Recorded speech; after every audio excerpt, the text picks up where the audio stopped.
Hello વિદ્યાર્થી મિત્રો, નમસ્કાર. કેમ છો? ધોરણ 10 વિષય વિજ્ઞાન આપણે વાત કરી રહ્યા છીએ રીપીની એપ્લિકેશન પર લેવાયેલી એક્ઝામના પ્રશ્નોનું સોલ્યુશન. વિદ્યાર્થી મિત્રો, તમારી સાથે અભ્યાસ કરતા વિદ્યાર્થી મિત્રોને લિંક શેર કરી દેજો. 31મા પ્રશ્નથી આપણે બાકી છે. 31મો પ્રશ્ન, મૂત્રપિંડના કયા ભાગમાં રુધિરના ગાળણની ક્રિયા થાય છે? વિદ્યાર્થી મિત્રો, મૂત્રપિંડના કયા ભાગની અંદર રુધિરની અંદરથી ગાળણની ક્રિયા થાય છે? બાઉમેનની કોથળી. બાઉમેનની કોથળી જવાબ આવશે એ. બાઉમેનની કોથળી એ જવાબ આવશે. બાઉમેનની કોથળી. પ્યાલા આકારની કહી શકીએ, યુ આકારની કહી શકીએ. તો ઘણી બધી વખત એક્ઝામની અંદર પૂછાતો પ્રશ્ન, મૂત્રપિંડના કયા ભાગની અંદર રુધિરમાંથી મૂત્રનું ગાળણ થાય છે? તો મિત્રો બાઉમેનની કોથળી. યાદ રાખજો. આ બધા છે એના ઘટકો છે: સંગ્રહણ નલિકા, મૂત્રપિંડ નલિકાનો ગૂંચળામય ભાગ અને રુધિર કેશિકાઓ, જે ઉત્સર્ગ એકમ તરીકે આપણે એને દર્શાવી શકીએ છીએ. આગળનો પ્રશ્ન, મનુષ્યના હૃદયના કયા ભાગે હંમેશા ઓક્સિજન યુક્ત રુધિર વહન પામે છે? હૃદય યાદ કરવાનું. મનુષ્યના હૃદયમાં કયા ભાગે ઓક્સિજન વાળું? તો હૃદય દોર્યું હોય, 4 ખંડોનું હૃદય હોય. આપણી જમણી એટલે હૃદયની ડાબી, તો ડાબી બાજુ એટલે આ બાજુ થશે, જમણી બાજુ એટલે આ બાજુ થશે. તમને બધાને ખબર છે વિદ્યાર્થી મિત્રો, તમને બધાને જ ખબર છે કે રુધિર છે એ શિરાઓ અને ધમનીઓની અંદર વહન પામે. રુધિર છે એ શિરાઓ અને ધમનીઓની અંદર વહન પામે. એમાંથી ધમની છે ઓક્સિજન યુક્ત રુધિરને લઈ જાય ને શિરા છે તે શરીરમાંથી કાર્બન ડાયોક્સાઇડ વાળું રુધિરને લાવે છે. ક્યાં સુધી લઈ જાય? તો કે એ પણ ખબર છે કે ફેફસા સુધી લઈ જાય. ત્યાં વાયુ કોષો આવેલા છે. રુધિર કેશિકામાંથી કાર્બન ડાયોક્સાઇડ આપે અને ઉચ્છ્વાસ દ્વારા આપણે કાર્બન ડાયોક્સાઇડ બહાર કાઢીએ. હવે ઓક્સિજન, તો કે આપણે શ્વાસોચ્છ્વાસની ક્રિયા દરમિયાન ઓક્સિજન લીધો એ વાયુ કોષોમાં જાય છે, રુધિર કેશિકાની અંદર આપે છે. ફેફસા અને હૃદયની વચ્ચે એક એવી રચના છે કે જે અપવાદ તરીકે આપણે ગણીએ છીએ. 1 માર્ક્સની અંદર આવો પ્રશ્ન પૂછાઈ શકે. કયો અપવાદ? તો કે ફુફ્ફુસીય શિરા અને ફુફ્ફુસીય ધમની. ફુફ્ફુસીય શિરા અને ફુફ્ફુસીય ધમની. ઓકે, આપણને બધાને જ ખબર છે, કારણ કે 7મા 8માંથી ભણતા આવીએ છીએ કે રુધિર છે, શુદ્ધ રુધિર છે એ શેમાં વહન પામે? તો કે શુદ્ધ રુધિર છે એ ધમનીની અંદર વહન પામે. આવું આપણે ભણતા આવીએ છીએ. અશુદ્ધ રુધિર, અશુદ્ધ રુધિરનો મતલબ શું થાય? ઓક્સિજન વગરનું. ઓક્સિજન વગરનો મતલબ શું થાય? કાર્બન ડાયોક્સાઇડ વાળું રુધિર. વિદ્યાર્થી મિત્રો, કાર્બન ડાયોક્સાઇડ વાળું રુધિર શેની અંદર? તો કે શિરાની અંદર. પણ આગળ એક શબ્દ ઉમેરી દીધો, ફુફ્ફુસીય. ફુફ્ફુસીય શિરા કે ધમની. આ અપવાદ છે. શું છે? અપવાદ. યાદ રાખજો, આ શું છે? અપવાદ છે. એનું સ્થાન ક્યાં? તો કે એક જ જગ્યાએ. આ બંને ફુફ્ફુસીય શિરા હોય કે ફુફ્ફુસીય ધમની હોય, તે હંમેશા ફેફસા અને હૃદય આ બંનેની વચ્ચે આવેલી હોય. એટલે આ અહીંયા આવેલી હોય. કહેવાનો મતલબ તો કે ઓક્સિજન વાળું રુધિર લાવશે. કોણ લાવશે? હવે જો અપવાદ કીધું, ઓક્સિજન વાળું હોય તો ધમનીમાં વહે ને, તો અહીંયા અપવાદ શું? તો કે શિરા અપવાદ છે. તો શિરાની અંદર ઓક્સિજન વાળું રુધિર વહે અને ક્યાં જવાનું છે? તો કે હૃદયમાં દાખલ થશે. કેમ? તો કે ફેફસા અને હૃદયની વચ્ચે છે ફુફ્ફુસીય શિરા, જેની અંદર ઓટોયુક્ત રુધિર વહે અને આ ઓટોયુક્ત રુધિર છે એ હૃદયની અંદર લઈ જવાનું કામ ફુફ્ફુસીય શિરાનું છે. આપણો પ્રશ્ન પણ કંઈક આવો જ છે કે મનુષ્યના હૃદયમાં કયા ભાગે હંમેશા ઓક્સિજન યુક્ત રુધિર વહન પામે છે? ઓકે, હૃદયની વાત છે. 4 ખંડો. ક્યાં લઈ જાય છે? તો કે આ ફુફ્ફુસીય શિરા છે એ ડાબા કર્ણકની અંદર પ્રવેશે છે. ત્યાર પછી ડાબા ક્ષેપકમાં, ક્ષેપકમાંથી શરીરના વિવિધ અંગોમાં. બરાબર છે? આવી રીતે રુધિર વહે છે. એટલે અહીંયા ડાબુ કર્ણક અને ડાબુ ક્ષેપક. ડાબુ કર્ણક અને ડાબુ ક્ષેપક આપણો જવાબ આવશે ઓક્સિજન યુક્ત. કાર્બન ડાયોક્સાઇડ યુક્ત પૂછે તો જમણી બાજુનો ભાગ, કારણ કે અહીંથી શરીરમાંથી વિવિધ અંગોમાંથી આવશે અને જમણા કર્ણક અને ક્ષેપકમાં પ્રવેશે છે. પણ ફુફ્ફુસીય શિરા અને ધમની વિશે હોય તો યાદ રાખજો, તે હંમેશા ફેફસા અને હૃદયની વચ્ચે આવે છે. આવા નાના નાના પ્રશ્નો જ્યારે પૂછાય ને ત્યારે આપણે ભૂલ કરી દેતા હોય. શિરા અને ધમની જોઈને કોણ કેમાંથી વહે છે એ ખ્યાલ રહેતો નથી. આ બંને અપવાદ છે કે જેમની અંદર ઓક્સિજન વાળું ને કાર્બન ડાયોક્સાઇડ વાળું રુધિર અપવાદ તરીકે શીરા હોય તો ઓક્સિજન વાળું, ધમની હોય તો CO2 વાળું અથવા તો ઓક્સિજન મુક્ત ઓક્સિજન વગરનું રુધિર વહેતું હોય છે. પણ અહીંયા આપણે હૃદયની વાત કરવાની હોય તો ડાબા ભાગની અંદર ઓક્સિજન વાળું અને જમણા ભાગોની અંદર કાર્બન ડાયોક્સાઇડ વાળું રુધિર વહેતું હોય છે. આગળ વધીએ. રુધિરની સાપેક્ષે લસિકામાં ખાલી જગ્યા ઓછા પ્રમાણમાં હોય છે. રુધિરની સાપેક્ષે લસિકામાં મતલબ રુધિરમાં વધારે પ્રમાણમાં હોય, લસિકામાં ઓછા પ્રમાણમાં હોય એવું શું? લસિકાની અંદર ઓછા પ્રમાણમાં હોય અને રુધિરની અંદર વધારે હોય તો એવું શું? ડી જવાબ, પ્રોટીન. Yes, protein. પ્રોટીનનું પ્રમાણ રુધિરની અંદર વધારે પ્રમાણમાં હોય છે જ્યારે લસિકાની અંદર ઓછા પ્રમાણમાં હોય છે. મિત્રો, જો આ તૈયાર ન કરી હોય લસિકાની થિયરી તો એ પણ કરી નાખજો. જો એક્ઝામમાં પૂછાણી તો મેક્સિમમ વિદ્યાર્થીઓ લસિકાની થિયરી લખી શકશે નહીં. તો લસિકાની અંદર પ્રોટીન ઓછા પ્રમાણમાં હોય જ્યારે રુધિરમાં એનું પ્રમાણ વધારે હોય છે એટલે આપણો જવાબ આવશે પ્રોટીન. આગળ, નીચેના પૈકી કોના દ્વારા હૃદયના ડાબા કર્ણકમાં ઓક્સિજન યુક્ત રુધિર લાવવામાં આવે છે? હમણાં જ આપણે ચર્ચા કરી ગયા. શું ચર્ચા કરી ગયા? તો કે અપવાદ યાદ રાખજો મિત્રો. યસ, અપવાદ યાદ રાખજો. કદાચ આમાં પ્રિન્ટિંગ મિસ્ટેક હોઈ શકે પણ તમે અપવાદ યાદ રાખજો. શું યાદ રાખજો? અપવાદ. હૃદયના ડાબા કર્ણકમાં ઓક્સિજન યુક્ત રુધિર કોના દ્વારા આવે છે? કોના દ્વારા આવે? તો કે ઓક્સિજન વાળું રુધિર છે. ફેફસા અને હૃદય વચ્ચેની વાત કરવામાં આવે છે તો ફેફસામાંથી ઓક્સિજન લઈને રુધિર હૃદયમાં પ્રવેશે છે. આ હૃદયમાં રુધિર પ્રવેશે ત્યારે વચ્ચે એક અપવાદ છે, એ છે શીરા. કેમ અપવાદ? તો કે અહીંયા ઓક્સિજન વાળું રુધિર વહે છે પણ ખાલી શીરા નહીં. શું? ફુફ્ફુસીય શીરા. એટલે ફુફ્ફુસીય શીરા. તો આ જે ઓપ્શન છે એ તો એના દ્વારા રુધિર છે એ ઓક્સિજન વાળું થઈને શેમાં પ્રવેશે છે? તો કે હૃદયમાં પ્રવેશે છે. ફુફ્ફુસીય શીરા આપણો જવાબ આવશે. ધમની, જો અહીંયા ભૂલ કરી જઈએ કે ઓક્સિજન જોઈ જઈએ ને એટલે કાંઈ મહાધમની દેખાય કા પછી ફુફ્ફુસીય ધમની દેખાય. મહાશીરા તો કે એમાં તો આવવાનું જ નથી. શરીરમાંથી જે કાર્બન ડાયોક્સાઇડ વાળું રુધિર હશે, કેવી રીતે કાર્બન ડાયોક્સાઇડ વાળું રુધિર બને છે? તો કે એ પણ તમને ખબર હશે કે આપણે જે કોઈ પણ ક્રિયા કરીએ છીએ, જે કોઈ પણ ક્રિયા કાર્ય કરીએ છીએ, બોલીએ છીએ, સાંભળીએ છીએ, જોઈએ છીએ, હૃદય ધબકે છે, રુધિરનું પરિવહન થાય છે, આ દરેક ક્રિયાની અંદર ઉર્જાની જરૂરિયાત હોય ને એ ઉર્જા મેળવવા માટે આપણે શ્વાસોશ્વાસની ક્રિયા કરીએ, ઓક્સિજન ત્યાં પહોંચે છે. જે ગ્લુકોઝનો અણુ હશે એનું વિઘટન કરશે, જારક શોષણ થાય, કણાપ સૂત્રની અંદર થાય. જો આમાં ઘણા બધા પ્રશ્નો આપણા સોલ્વ થતા જાય. કણાપ સૂત્ર ની અંદર ગ્લુકોઝનું વિઘટન થાય, વિઘટન થયા પછી કાર્બન ડાયોક્સાઇડ વાયુ ઉત્પન્ન થાય છે. આ વાયુ રુધિરની સાથે દ્રાવ્ય અવસ્થામાં ભળે છે અને આવે છે મહાશિરા મારફતે હૃદયના જમણી બાજુના ભાગમાં. જમણું કર્ણક, જમણું ક્ષેપક. ત્યાર પછી ફુફ્ફુસીય ધમની. જોજો, કાર્બન ડાયોક્સાઇડ વાળું રુધિર ફુફ્ફુસીય ધમની હૃદયમાંથી ક્યાં લઈ જવાનું છે? તો કે આપણા ઉપર ફેફસાની અંદર લઈ જશે. ત્યાં વાયુ કોષ્ઠોને કાર્બન ડાયોક્સાઇડ આપી દે છે અને આપણે ઉચ્છ્વાસમાં કાર્બન ડાયોક્સાઇડ ને બહાર કાઢી નાખીએ છીએ. પણ આપણો અહીંયા જવાબ છે ફુફ્ફુસીય શિરાઓ. આગળના પ્રશ્ન તરફ જઈએ કે પ્રકાશ સંશ્લેષણની ક્રિયામાં કયું ઉર્જા રૂપાંતરણ થાય છે? પ્રકાશ સંશ્લેષણની ક્રિયા 4 વસ્તુ અગત્યની. 4 માંથી જો કોઈ એક પણ ન હોય તો પ્રકાશ સંશ્લેષણની ક્રિયા થાય નહીં. એ 4 વસ્તુ કઈ?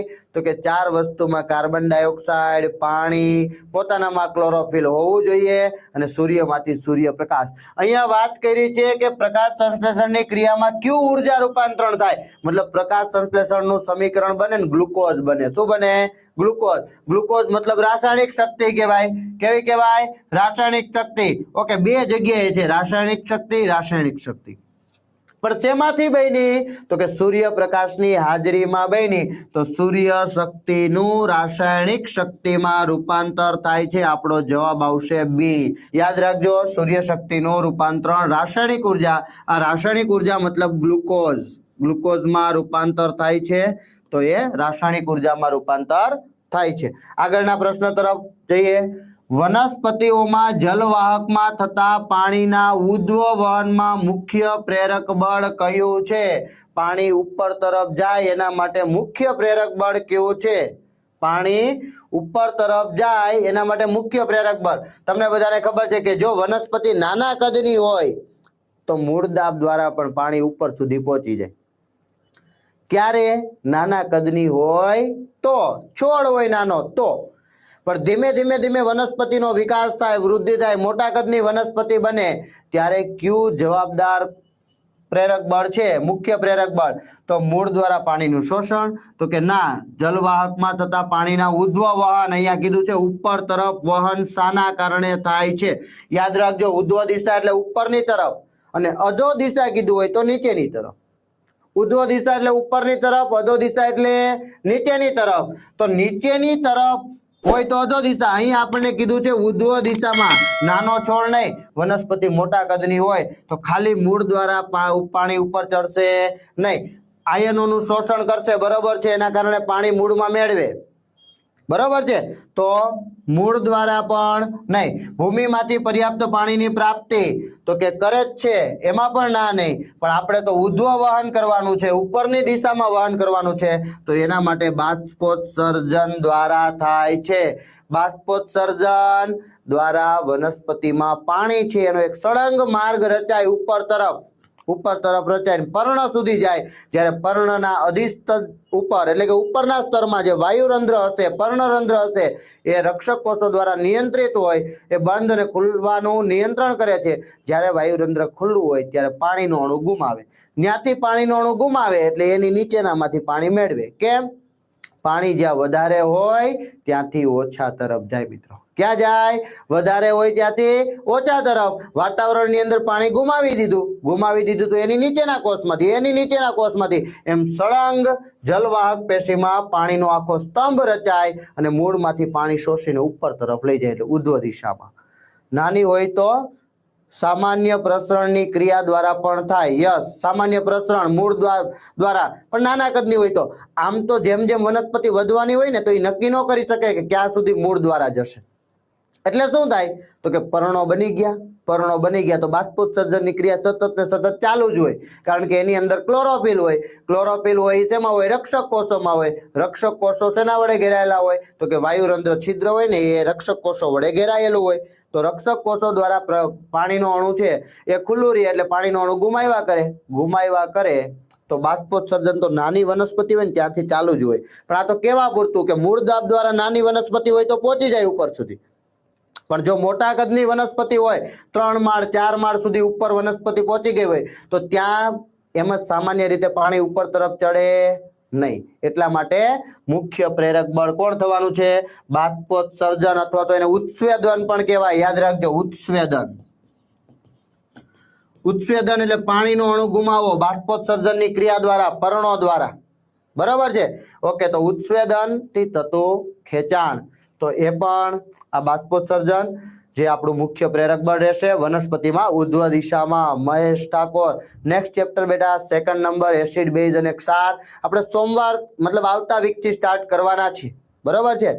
ચેપ્ટર નંબર 2 એસિડ બેઝ અને ક્ષાર નેક્સ્ટ વીકથી. આગળના પ્રશ્ન તરફ જઈએ. મનુષ્યના શરીરમાં ઓટોયુક્ત રુધિરના પરિવહનનો સાચો માર્ગ કયો? ઓક્સિજન વાળો ભળી ગયો ઓક્સિજન. હવે સાચો માર્ગ કયો છે? તો ફેફસા શરીરના વિવિધ અંગો. અહીંયા કીધું ઓક્સિજન યુક્ત રુધિર, મતલબ ડી ઓપ્શન તો ગયો આપણો. ડી ઓપ્શન આવશે નહીં. કેમ? તો કે ઓક્સિજન ક્યાંથી મેળવે? તો કે ઓક્સિજન છે એ તો ઉપર ફેફસામાંથી મેળવે, બરોબર. ફેફસાનો અંતિમ ભાગ વાયુકોષ્ઠો ત્યાંથી મેળવો, મતલબ આ કેન્સર. હવે આપણે એવું કીધું કે હૃદય મતલબ ડાબુ કર્ણક. ઓકે, મતલબ આ ઓપ્શન પણ ગયો. કેમ? તો કે અહીંયા કર્ણક જમણું છે એટલે આ ઓપ્શન પણ ગયો, ડાબા ભાગમાં જાય છે. હવે ફુફ્ફુસીય શિરા અને ફુફ્ફુસીય ધમની, અહીંયા થોડુંક પ્રિન્ટિંગ મિસ્ટેક છે. ફુફ્ફુસીય શિરા અને ધમની. હવે ઓક્સિજન હોય તો અપવાદ, તો કે શિરામાં હોવું જોઈએ, તો ફુફ્ફુસીય શિરા. ઓપ્શન એ જવાબ સાચો રહેશે. જૈનેશ, તનુજ, જગદીશ, જાનવી, સુહાગ્યા, પ્રિન્સ, દામેલિયા અને નૈતિ. Good, very good. પહેલો ઓપ્શન સાચું રહેશે. બસ આને સાચવી લેવાનું છે આપણે. ક્લિયર? એટલે બધું સચવાઈ જશે. આગળના પ્રશ્ન તરફ. સાચી જોડ કઈ છે?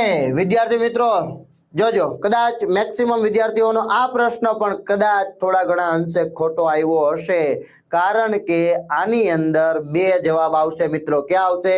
બે. એટલે તમે સ્વાભાવિક છે કે કોઈ એક જવાબ ટીક કર્યો હોય તો બની શકે ખોટો આવ્યો હોય, બરોબર? પણ કાંઈ વાંધો નહીં, આપણે જોઈ લઈએ કે સાચી જોડ કઈ છે આમાં. તો જવાબ વાયુરંધ્ર અને બાષ્પોત્સર્જન, સ્થળાંતરણ ગ્લુકોઝ, રસાંકુરો મળનો નિકાલ અને શ્વાસ નળી કાસ્થિમય વલય રચનાઓ. એ અને ડી બંને જવાબ સાચા છે. એ અને ડી બંને જવાબ સાચા છે.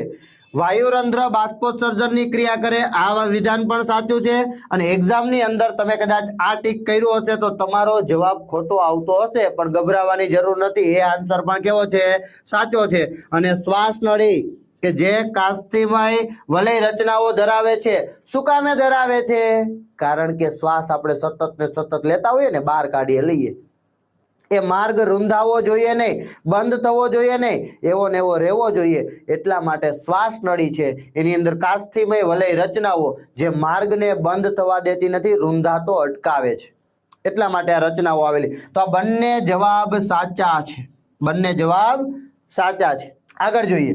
જલ નિયમન માટે કઈ ક્રિયા સૌથી અગત્યની છે? આપણા શરીરની અંદર પાણીનું નિયમન કરવું છે તો કઈ ક્રિયા અગત્યની છે?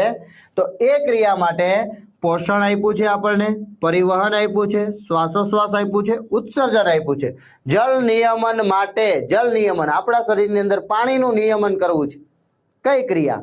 તો ઉત્સર્જનની ક્રિયા છે એ સૌથી અગત્યની ક્રિયા છે. કેમ? તો કે આપણા શરીરની અંદર જે દ્રાવ્ય ક્ષારો, વિષારી પદાર્થો, નાઇટ્રોજન યુક્ત પદાર્થો જે શરીરની અંદર હશે, રુધિરમાંથી એનું ગાળણ થશે. આ રુધિરમાંથી જ્યારે એનું ગાળણ થાય છે ત્યારે ક્ષાર કેટલા પ્રમાણમાં નીકળશે ને એ આપણે પીધેલા પાણી ઉપર આધાર રાખે. જો વધારે પાણી પીતા હોવ ને તો પાણી મૂત્ર સાથે વધારે પ્રમાણમાં ત્યાગ થાય, અને જો ઓછા પ્રમાણમાં પીતા હોય તો પાણીનું પ્રમાણ ઓછું ને એની અંદર દ્રાવ્ય ક્ષારો, નાઇટ્રોજન યુક્ત પદાર્થોનું પ્રમાણ વધારે હોય. તો ઉત્સર્જનની ક્રિયા છે એ જળ નિયમન માટે અગત્યની ઘટના છે. આગળ તરફ 40 નંબરનો પ્રશ્ન. ધમનીઓ માટે ખોટું વિધાન કયું છે? જોજો મિત્રો, આમાં પણ ભૂલ કરવાની નહીં. વિધાન ખોટું કે સાચું પૂછે ને પેલા એના પર રાઉન્ડ કરી દેવાનો, એટલે આપણને દેખાવું જોઈએ કે મારે ખોટું વિધાન પસંદ કરવાનું છે. અને કદાચ તમને પહેલો ઓપ્શન મળી જાય ને તો પણ ચારે ચાર ઓપ્શન ચેક કરવાના છે. ઓકે, આગળ જોઈએ. એ ઓપ્શન આપેલો છે કે ધમની હૃદયથી અંગો તરફ રુધિરનું વહન કરે છે. ખોટું વિધાન પસંદ કરવાનું છે. ધમની હૃદયથી અંગો તરફ રુધિરનું વહન કરે, સાચું વિધાન છે. એટલે આપણો જવાબ એ આવશે નહીં. ધમનીમાં રુધિર ઊંચા દબાણે હેઠળ વહન પામે છે, સાચી વાત, કારણ કે એને શરીરના વિવિધ અંગો સુધી રુધિર પહોંચાડવાનું છે. અને હૃદય નાનકડું અમથું કેટલું દબાણ આપી શકે? તો ધમનીની અંદર દબાણ હોય જ, બરોબર છે, પહોંચાડવા માટે. તો બીજો ઓપ્શન પણ સાચો છે. બધી ધમનીઓ ઓક્સિજન યુક્ત રુધિર વહન કરે. ફરીથી પેલો શબ્દ પકડવાનો. કયો શબ્દ? તો કે ભાઈ ફુફ્ફુસીય શિરા અને ફુફ્ફુસીય ધમની. આ ફુફ્ફુસીય ધમની છે એની અંદર કાર્બન ડાયોક્સાઇડ વાળું રુધિર વહે, ઓક્સિજન વિહીન રુધિર વહે છે.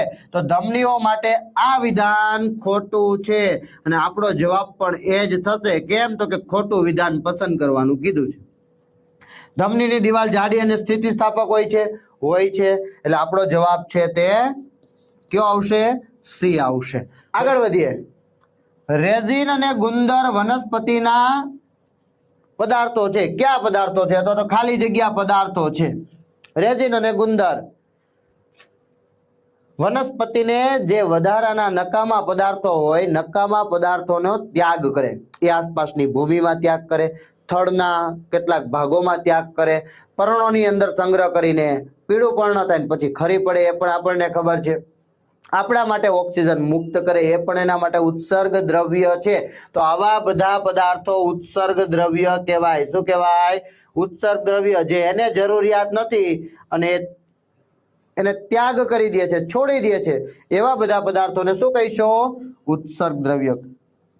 એટલે રેઝિન અને ગુંદર વનસ્પતિના પદાર્થો કેવા છે? તો કે ઉત્સર્ગ દ્રવ્યો છે. ક્લિયર? આગળ વધીએ. ગોળીય અરીસા માટે વક્રતા ત્રિજ્યા r અને કેન્દ્ર લંબાઈ f વચ્ચે શો સંબંધ છે?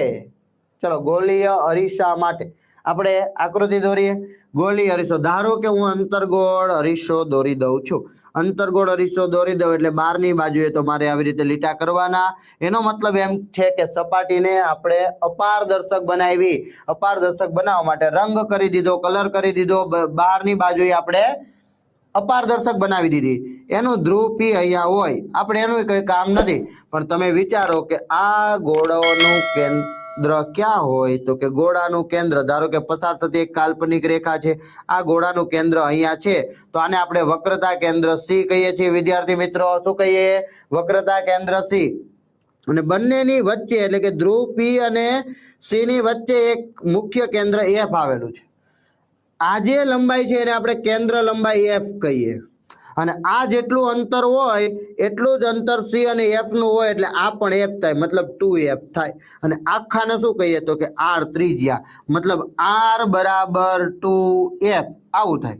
બીજું શું થાય? તો કે બંને વચ્ચેનો સંબંધ કીધો હોય ને, તો એક જ સૂત્રમાં નહીં વિચારવાનું. F બરાબર શું થાય? તો કે F બરાબર R/2 થાય. F બરાબર R/2 થાય. ઓકે, આ બે સૂત્રમાંથી જોઈએ આપણે કે આપણી સ્ક્રીન પર જે પ્રશ્નના જવાબ દેખાય છે એમાંથી કયો છે? પહેલું છે R બરાબર F/2. તો કે ના, R બરાબર F/2 નો થાય. પહેલો ઓપ્શન ખોટો છે. બીજો ઓપ્શન R બરાબર F બિલકુલ નો થાય. ત્રિજ્યા બરાબર કેન્દ્ર લંબાઈ થાય નહીં. ત્યાર પછી R બરાબર 2F, તો કે એક દેખાય છે, આ દેખાય છે. ઓકે, આ સાચો જવાબ છે. શું એવા બે જવાબ આપ્યા છે? તો કે ના, અહીંયા તો 3 આપેલું છે, મતલબ આ પણ ખોટું છે. તો સાચો સંબંધ R બરાબર 2F થશે. R બરાબર 2F, સી જવાબ આવશે. એટલે આપણે બંને સંબંધો યાદ રાખજો. જો આપણે F ને કરતા બનાવ્યો તો 2 આ બાજુ જાય તો એ છેદમાં જાય. બંને સંબંધો એક સરખા જ છે. નેક્સ્ટ પ્રશ્ન તરફ આગળ વધીએ. 43 નંબરનો પ્રશ્ન. વક્રતા કેન્દ્ર C માંથી પસાર થતું પ્રકાશનું કિરણ અંતર્ગોળ અરીસા પરથી પરાવર્તન પામી કયા બિંદુમાંથી પસાર થશે?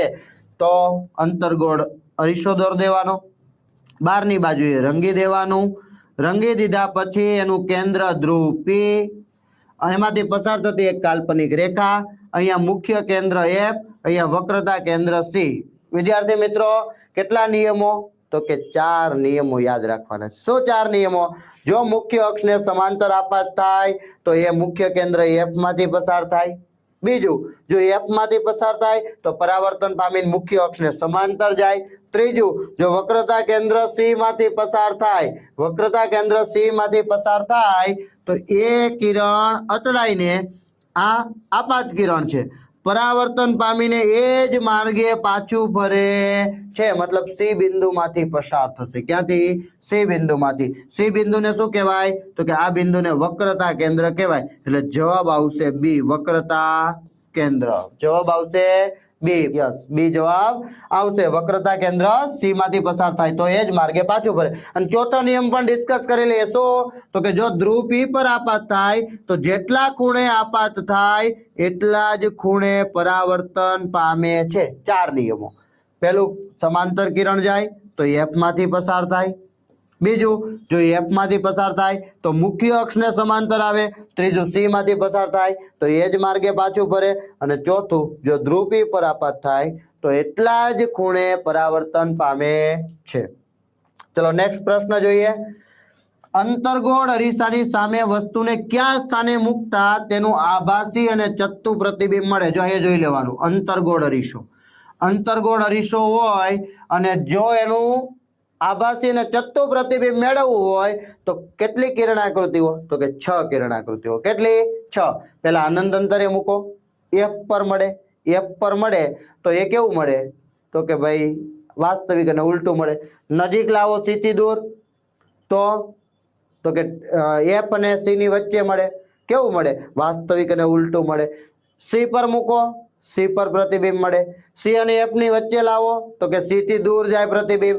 એફ પર મૂકો અનંત અંતરે પ્રતિબિંબ મૂકે મળે છે. ધ્રુવ પી અને આપણે લાવીએ છીએ ધ્રુવ પી અને મુખ્ય કેન્દ્ર એફ ની વચ્ચે ખૂબ નજીક વસ્તુને લાવીએ ત્યારે એનું પ્રતિબિંબ છે એ આભાસી પ્રતિબિંબ મળે છે. અરીસો હોય એની પાછળના ભાગમાં મળે છે. અંતર્ગોળ અરીસાની પાછળની બાજુએ પ્રતિબિંબ મળતું હોય તો મુખ્ય કેન્દ્ર એફ અને ધ્રુવ પી ની વચ્ચે મળે છે એટલે આપણો જવાબ સી આવે છે. આપણે એ પ્રશ્નને લગતા ઘણા બધા પ્રશ્નો સાથે સાથે સોલ્વ કરતા જઈએ છીએ. તો એવા નાના મોટા પ્રશ્નો એવું જરૂરી નથી કે બોર્ડની અંદર આ જ પ્રશ્ન પૂછાય, પણ આને લગતો બી જો પ્રશ્ન પૂછાય તો તમને આવડી જવો જોઈએ. નેક્સ્ટ પ્રશ્ન તરફ આગળ વધીએ. સમતલ અરીસાની મોટવણીનું મૂલ્ય હંમેશા ખાલી જગ્યા હોય છે. મોટવણીનું મૂલ્ય સમતલ અરીસો હોય તો આભાસી પ્રતિબિંબ મળે, ચત્તુ પ્રતિબિંબ મળે. ચત્તુ પ્રતિબિંબ મળે તો મોટવણી હંમેશા ધન હોય. ચત્તુ પ્રતિબિંબ મળે તો મોટવણી હંમેશા કેવી હોય? ધન હોય. મોટવણી ધન મળે તો 1 કરતા ઓછું, 1 કરતા વધુ, 1 અને 0. તો સમતલ અરીસો હોય તો વસ્તુના કદ જેવડું જ પ્રતિબિંબ મળે. અને શું દર્શાવે મોટવણી? તો કે મોટવણી દર્શાવે પ્રતિબિંબનું કદ વસ્તુના કદ કરતા કેટલું મોટું કે કેટલું નાનું મળશે. સમતલ અરીસા સામે આમ ઊભા હોઈએ આપણે તો આપણે કેવડા દેખાઈએ? તો કે અહીંયા જેવડા છીએ ને એવડા અંદર દેખાય. ઓકે. બીજું, આપણે અહીંયા ચત્તા ઊભા છીએ, અંદર પણ આપણને ચત્તા જ દેખાય, માત્ર બાજુઓ બદલાય છે. આપણી ડાબી બાજુ જમણી બાજુ થઈ જાય પણ પ્રતિબિંબ આપણા જેવડું જ મળે. તો મોટવણી કેટલી હોવી જોઈએ? 1. આપણે દાખલાની અંદર લીધું હતું. શું લીધું હતું? તો કે જો વસ્તુના કદ જેવડું જ પ્રતિબિંબ મળે તો આપણે એમ કહી શકીએ કે 1 મોટવણી મળે. વસ્તુ કરતા બમણું મળે તો આપણે એમ કહી શકીએ કે 2 મોટવણી મળતી હોય. તો વસ્તુનું કદ હોય ને 2 સેન્ટીમીટર તો એના કરતા બમણું મળે 4 સેન્ટીમીટર. પણ અહીંયા સમતલ અરીસો છે તો આપણું પ્રતિબિંબ કેવડું બતાવે? આપણે જેવડા છીએ ને એવડું જ બતાવે. એનો મતલબ એમ કે 1 ગણું બતાવે વસ્તુના કદ જેવડું. અને બીજું કે વસ્તુ છે એ ચત્તી મળે છે. આભાસી અને ચત્તી મળતી હોય તેનું પ્લસ મૂલ્ય હોય. એટલે હંમેશા કીધું છે સમતલ અરીસાની મોટવણીનું મૂલ્ય હંમેશા 1 જ હોય છે. 1 જ હોય છે. આગળ 46 નંબરનો પ્રશ્ન. સમતલ અરીસાની કેન્દ્ર લંબાઈ ખાલી જગ્યા હોય છે. સમતલ અરીસાની કેન્દ્ર લંબાઈ, સમતલ અરીસો સીધો અરીસો છે, કેટલી હોય કેન્દ્ર લંબાઈ? તો કે 0, અનંત, વસ્તુ કરતા અડધી હોય ને વસ્તુના અંતર જેટલી હોય. કેન્દ્ર લંબાઈ સાથે સમતલ અરીસાને શું લેવા દેવા છે? યસ, આ પણ ખોટો હતો. ઓકે, આ પણ ખોટો હતો. સમતલ અરીસાની કેન્દ્ર લંબાઈ કેમ મળે? કેન્દ્ર લંબાઈ કોને કહીએ આપણે? કેન્દ્ર લંબાઈ કોને કહીએ? તો કે ગોળાકાર હોય વસ્તુ તો આપણે એમ કહીએ ચલો અંતર્ગોળ અરીસાની કેન્દ્ર લંબાઈ અહીંયા છે. કેમ? તો કે સમાંતર આવતું કિરણ એમાંથી પસાર થાય તો આપણે કેન્દ્ર લંબાઈ અહીંયા કીધી. બહિર્ગોળ અરીસો લઈ લઈએ. બહિર્ગોળ અરીસો છે, અહીંયા ધ્રુવ પી છે, પસાર થતી એક કાલ્પનિક રેખા છે. વસ્તુમાંથી આવતું કિરણ ધારો કે સમાંતર આવે છે તો એ આમ ઉપર તરફ જાય તો આપણે વિકેન્દ્રિત થઈને એફ પર જાય છે એવું કહીએ છીએ. સમતલ અરીસામાં શું? તો કે સમતલ અરીસાની અંદર કેન્દ્ર લંબાઈ કેટલી મળે? તો કે અનંત અંતર સુધી હોય. ક્યાં હોય? અનંત અંતર સુધી હોય. ક્યાં સુધી હોય? અનંત અંતર સુધી હોય. કેન્દ્ર લંબાઈ નક્કી જ ન કરી શકીએ. આપણે જેટલા દૂર જઈએ એમ પેલું પણ પાછળ દૂર જ જવાનું છે. ક્યાં સુધી મળે? અનંત અંતર સુધી મળે છે. સમતલ અરીસો હોય તો અનંત અંતર સુધી મળે. ઓકે. નેક્સ્ટ, સમતલ અરીસા વડે 2 મીટર દૂર રહેલી વસ્તુ અને તેના પ્રતિબિંબ વચ્ચે કેટલું અંતર હોય? કેટલું અંતર હોય? જો અહીંયા ઘણા બધા વિદ્યાર્થીઓ ભૂલ કરી જાય. પ્રશ્નને વ્યવસ્થિત સમજવાનો કે 2 મીટર દૂર રહેલી વસ્તુ છે અને વસ્તુ અને પ્રતિબિંબ વચ્ચેનું અંતર કીધું છે. ધારો કે આ સમતલ અરીસો હોય અને વસ્તુ અહીંયા 2 મીટર દૂર છે, આ 2 મીટર છે તો પ્રતિબિંબ પણ અહીંયા 2 મીટર દૂર મળે છે. આ 2 મીટરનું અંતર છે.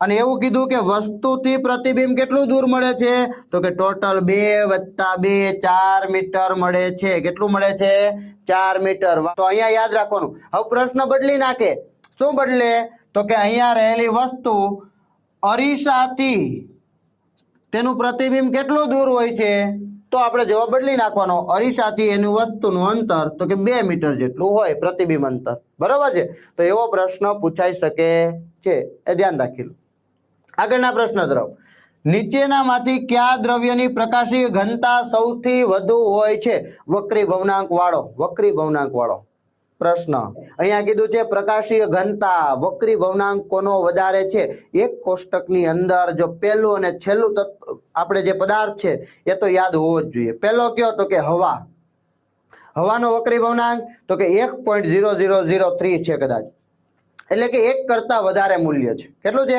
1 કરતા સહેજ વધારે હવે એના કરતા સૌથી વધારે વક્રી ભવનાંક કોનો છે તો કે હીરાનો છે 2.42 કેટલું છે 2.42 તો પ્રકાશીય ઘનતા સૌથી વધુ કોની હીરાની છે ડી જવાબ આવશે યસ ડી જવાબ આવશે આગળ વધીએ કોઈ પણ માધ્યમનો નિરપેક્ષ વક્રી ભવનાંક નીચેના ખાલી જગ્યા નીચેનામાંથી હોય છે નિરપેક્ષ વક્રી ભવનાંક કોઈ પણ માધ્યમનો એ હવાનું માધ્યમ હોય કાચનું માધ્યમ હોય પાણીનું માધ્યમ હોય કેરોસીનનું માધ્યમ હોય કાર્બન સલ્ફાઇડનું માધ્યમ હોય કે હીરાનું માધ્યમ હોય કોઈ પણનો નિરપેક્ષ વક્રી ભવનાંક હંમેશા 1 કરતા મોટો હોય સૌથી ઓછો કોનો હવાનો સૌથી ઓછો કોનો હવાનો એનો પણ 1.0003 સમથિંગ છે એટલે કે 3 1 કરતા તો મોટો જ કહેવાય પાછળ કોઈ અંક આવે છે એનો મતલબ એમ કે 1 કરતા મોટો છે તો 1 કરતા મોટો તો આપણો જવાબ આવશે બી 1 કરતા મોટો વક્રી ભવનાંક હંમેશા હોય છે ઓછામાં ઓછો કેટલો તો કે આટલો ઈ કોનો હવાનો એના કરતા મોટો જ હોય છે ચલો લાસ્ટ પ્રશ્ન તરફ આગળ વધીએ લાસ્ટ પ્રશ્ન 10 સેન્ટીમીટર 20 સેન્ટીમીટર 25 સેન્ટીમીટર અને 50 સેન્ટીમીટર કેન્દ્ર લંબાઈ ધરાવતા લેન્સ પૈકી કયા લેન્સનો પાવર સૌથી વધુ હોય છે કયા લેન્સનો પાવર સૌથી વધુ હોય છે પાવર છે વ્યાખ્યા યાદ કરો લેન્સના પાવરની વ્યાખ્યા શું કેન્દ્ર લંબાઈના વ્યસ્તને લેન્સનો પાવર કહે છે કેન્દ્ર લંબાઈના વ્યસ્તને P બરાબર 1/f આવું સૂત્ર જોઈ ગયા હતા જો કેમ સોલ્વ કરવું આપણે આ પ્રશ્નને કેવી રીતે સોલ્વ કરી શકીએ તો અહીંયા આપણને એવું કીધું છે કે P બરાબર 1/f આ પાવર થી કયા એકમમાં મપાય તો કે ડાયોપ્ટર એકમમાં મપાય કેન્દ્ર લંબાઈને કયા એકમમાં લેવાની તો કે જો આ પાવરનો એકમ ડાયોપ્ટર હોય ને તો કેન્દ્ર લંબાઈનો એસઆઈ એકમ મીટરમાં લેવાનું શેમાં લેવાનું મીટરમાં હવે તમે જુઓ 50 સેન્ટીમીટર 25 સેન્ટીમીટર 20 સેન્ટીમીટર ને 10 સેન્ટીમીટર સેન્ટીમીટરમાં છે એટલે એક કાર્ય એવું કરવું પડે જો સિમ્પલ દાખલો ગણવો હોય તો પહેલા મીટરમાં ફેરવવું પડે દાખલો ગણવો હોય તો દાખલો ન ગણવો હોય સીધો જવાબ આવી જવાનો છે દાખલો તમારે ગણવો હોય તો પહેલા એને મીટરમાં ફેરવો અને મીટરમાં ફેરાઈ જાય પછી એને તમે કિંમત મૂકો એટલે જવાબ મળી જશે એટલે તમે 4 કિંમત મૂકો વારા પરથી તો 4 કિંમત મૂકવા કરતા 1 50 મૂકી દઈએ અને 1 10 મૂકી દઈએ મીટરમાં ફેરવવું હોય તો 1 મીટર બરાબર 100 સેન્ટીમીટર જો મીટરને સેન્ટીમીટરમાં ફેરવવું હોય તો ગુણાકાર કરવાનો સેન્ટીમીટરને મીટરમાં ફેરવવું હોય તો ભાગાકાર કરવાનો તો આ બધી જ સંખ્યાને 100 વડે ભાગી નાખો હવે 100 વડે ભાગી નાખો તો તમને ખબર જ છે કે બધાને જો 100 વડે ભાગવાનું હોય તો નાનામાં નાની સંખ્યા હોય એને 100 વડે ભાગો તો એના કરતા નાની બનવાની છે અને બીજું પાવર કોનો વધારે પૂછ્યું એવું છે તો એકબીજાના વ્યસ્ત છે એકબીજાના વ્યસ્ત તો કોનો પાવર વધારે હોય કે જેની કેન્દ્ર લંબાઈ ઓછી હોય ને એનો પાવર વધારે હોય કેન્દ્ર લંબાઈ ઓછી હોય તો પાવર વધારે હોય તો અહીંયા એમ ખબર પડી જાય કે 50 25 20 અને 10 તો 10 સેન્ટીમીટર નાનું છે કેન્દ્ર લંબાઈ જો નાની તો પાવર એનો વધારે હોય એટલે 10 સેન્ટીમીટર જવાબ આપણો આવશે શું આવશે 10 સેન્ટીમીટર રાઈટ 10 સેન્ટીમીટર જવાબ આવશે બરાબર છે અહીંયા પાવર સૌથી વધુની વાત કરે છે તો કેન્દ્ર લંબાઈ કેવી હોવાની સૌથી ઓછી હોવાની તો એ કેન્દ્ર લંબાઈ 10 સેન્ટીમીટર સૌથી ઓછી કેન્દ્ર લંબાઈ છે તો એમાંય જવાબ આવી જાય પણ હું તમને વાત કરું છું કે દાખલો પૂછાણો દાખલો ગણો તો તો સેન્ટીમીટરમાં કિંમત અહીંયા મૂકી શકાશે નહીં. તો ડાયપ્ટર એકમ નો ચાલે, ડાયપ્ટર એકમ તો રાખવાનો જ છે. તો શું કરવું પડે? આ સેન્ટીમીટરને પહેલા મીટરમાં ફેરવી દો, મીટરમાં ફરી જાય પછી એને અહીંયા કિંમત મૂકો એટલે તમને જે જવાબ મળશે એ પાવર મળશે. ક્લિયર? ઓકે. તો આ આપણા 1 થી 50 MCQ કે તમને ઘણી બધી મદદ કરી છે. આપણે એને સોલ્વ પણ એવી રીતે કર્યા કાલે અને આજે 2 દિવસની અંદર આપણે 50 MCQ સોલ્વ કર્યા. એને આપણે ડિટેલમાં અભ્યાસ કર્યો. કેટલાક આજુબાજુ આવતા પ્રશ્નો એ થિયરીને લગતા પ્રશ્નો પણ આપણે જોયા અને હું આશા રાખું છું કે આનાથી તમને વધારે ફાયદો થયો હશે અને એ ફાયદો તમને તમારી એક્ઝામમાં પણ દેખાશે. વિદ્યાર્થી મિત્રો, તમારી સાથે અભ્યાસ કરતા વિદ્યાર્થીઓને લિંક શેર કરી દેજો, ચેનલને સબસ્ક્રાઇબ કરી દેજો.